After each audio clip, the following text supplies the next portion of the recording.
بسم الله والصلاة والسلام على رسول الله وبعد.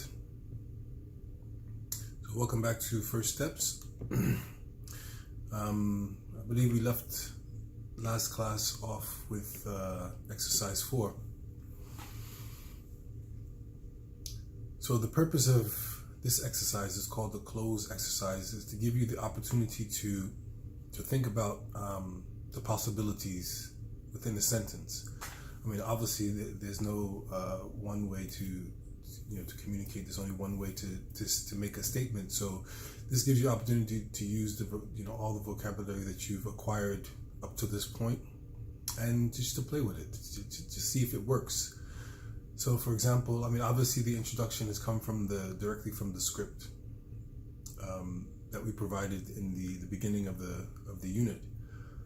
But you are free to use any word that makes sense in the conversation. So, for example, person A, it says Ana. You can say Ana Muhammad, Ana Fatima, Ana Ahmed, Ana Habiba, wa Ana, and you have the freedom to choose. You can say Ana Mudarris, Ana Tabib, Ana Muhandis. Okay, so what I'm going to read right now is the actual answers that have been provided. But like I said, in these circumstances, when I give you closed exercises, the purpose of the closed exercise is for you to be able to explore the language, to see if it makes sense, and preferably for you to be able to do it while you're working with a partner. So if you have somebody who can read Arabic script, they don't necessarily have to understand the words, but just be able to read the Arabic script to follow along with you as you are playing the role of one of the people. So the conversation reads: أنا آمنة وأنا طبيبة. هل أنت مهندس؟ لا، أنا موظف. من أين أنت؟ أنا من أفريقيا. ومن أين أنت؟ أنا من أمريكا. أين أنت ساكنة؟ أنا ساكنة في مدينة مكة. أنا ساكنة في مدينة مكة.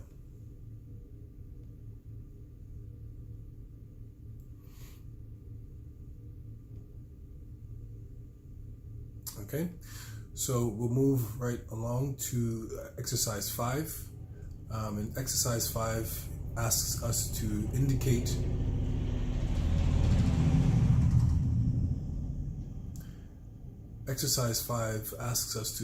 whether the sentence is correct or incorrect. So if the sentence is incorrect, we want to make the sentence correct.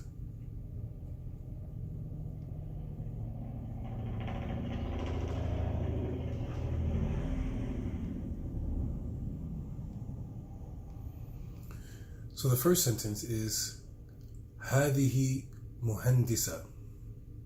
So is this sentence correct or incorrect?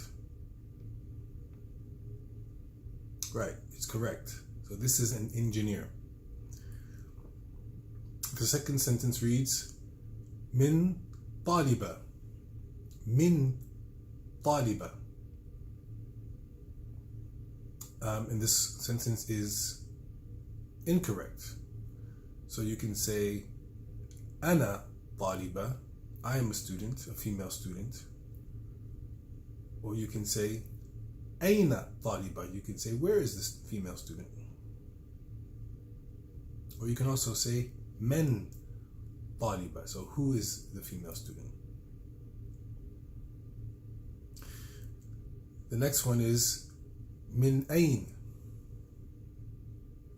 Now you would hear the sentence being used a lot in spoken Arabic. So if you meet someone, they'll say "Minain," so like where are you from?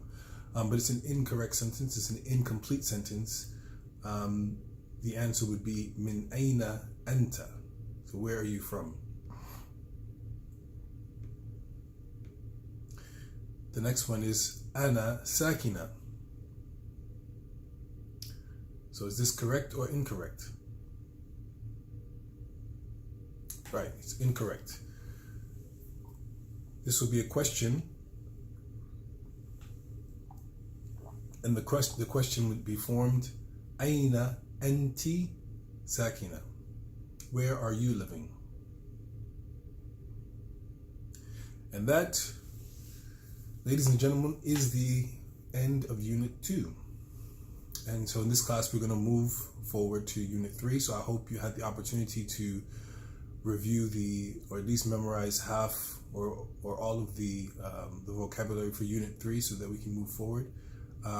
Like always, you can access Quizlet, and you can get the correct pronunciation of the word, and you can begin to do the practice exercises just for the vocabulary memorization for the unit using Quizlet. Hopefully you've had the opportunity to transfer the vocabulary words into your own sort of dictionary, your own method of reviewing the words all together from Unit 1, 2, and 3. They should all be reviewed at the same time. So in this particular unit, you will learn how to describe where things are in the classroom. You will learn how to demonstrate affiliation to a place or group. Use possessive pronouns for the pronouns. Use possessive pronouns for the pronouns, okay? Use possessive pronouns for the pronouns my, your, masculine singular, your, feminine singular, and his and her. So we're going to learn how to use these pronouns, my, your, his, and her. So the vocabulary reads, fi al-fasl, in the classroom. So the words read, qalam, aqlam, pen, pens. Madrasa, madaris, school, schools. Fasl, fusul, classroom, classrooms. Kitab, kutub, book, books. Bayt, buyut, house, houses. Masjid, masajid. Masjid and masjids. Amam, in front. Khalfa, behind. Fawqa, above. Tahta, under. طاولة, طاولات. Table, tables. مفتاح, مفاتيح. Key, keys. هنا, here or over here.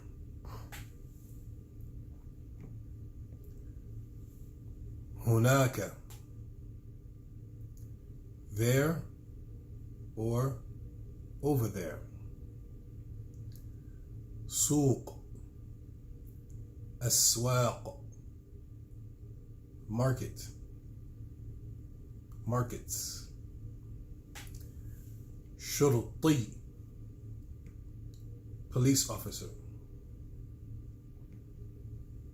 So moving along, we'll begin with the grammar points, and the first one is the affiliation with place or group.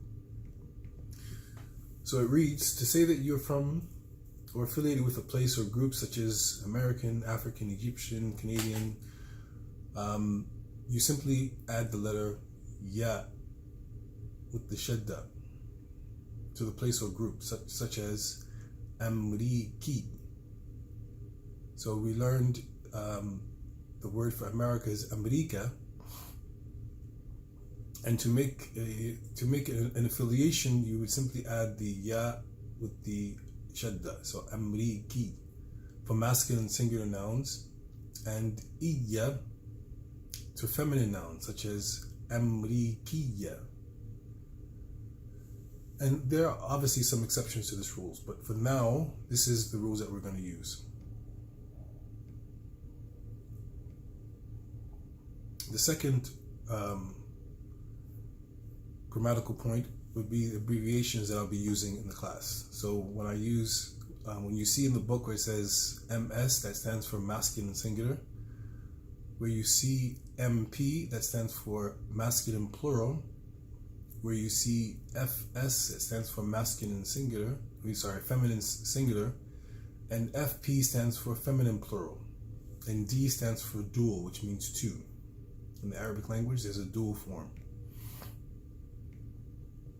So the possessive pronouns, we're going to begin with ana, anta, and anti. You notice in the book there's an error there on top of the alif. Looks like what appears to be like a little sukoon on top of the hamza, which is incorrect. So ana, anta, and anti. So there's a note there on the side. It says don't use the subject pronoun in the sentence, such as ana beiti huna. So there's no need to use the subject. The subject is implicit when you use the pronoun. So you say beiti huna. So when you're using the pronoun, when you're using the possessive pronoun beiti, the ya is an indication that you're talking about ana. So there's no need to use the subject pronoun. Anyway, we'll explain that a little bit more as we progress. So the possessive pronoun is a word, it's a letter or letters that's added to the end of the noun. So a letter or letters that are added to the end of the noun, and you'll see the letters that are added to the noun highlighted in red here. So kitab, book. If you want to say my book, you would simply add a ya at the end of it, and the last letter of the original word needs to have a kasra. So kitab, kitabi. Qalam, qalami. Bait, baiti, and so on and so forth. For anta, where it says here kitabuka. So for anta, you simply need to add a kaf with a fatha at the end of the word. So kitabuka, baytuka, madrasatuka. For anti, you would simply add a kaf with a kasra at the end of the noun. So you would say kitabuki, baytuki, madrasatuki. So underneath this explanation, it reads the letters indicating possession are added to the end of the noun, as shown in the words kitabuka, kitabi, and kitabuki, meaning your book masculine singular, my book, and your book feminine singular. So don't worry about the vowel sounds that appear at the end of the words. For example, kitabaki, or kitabuki, or kitabiki. don't worry about that right now. We will learn later what types of vowel sounds are appropriate. Right now, you just use any vowel sound that you're comfortable with, or no vowel sound at all.